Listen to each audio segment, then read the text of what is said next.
তো এই দেখেন গাইস অরুণ আইসক্রিম আমি এখন খাওয়া শুরু করে দিয়েছি।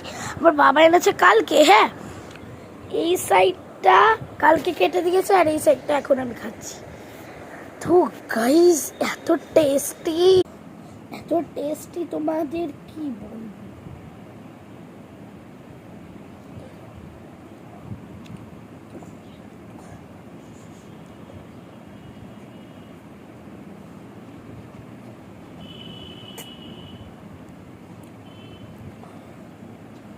পয়লা বৈশাখে একটা জায়গায় ওপেন হবে, এই কলেজের ওখানে একটা দোকান হচ্ছে অরুণ আইসক্রিমের, পয়লা বৈশাখে ওপেন হবে।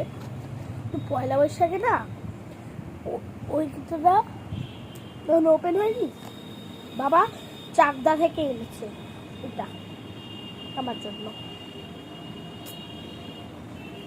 এটা কিন্তু লাভেলা আমাদের রানাঘাটে বরুণ এরকম কিন্তু টেস্ট হবে না। এটার টেস্ট এত টেস্টি তোমরা খেলে প্রেমে পড়ে যাবে।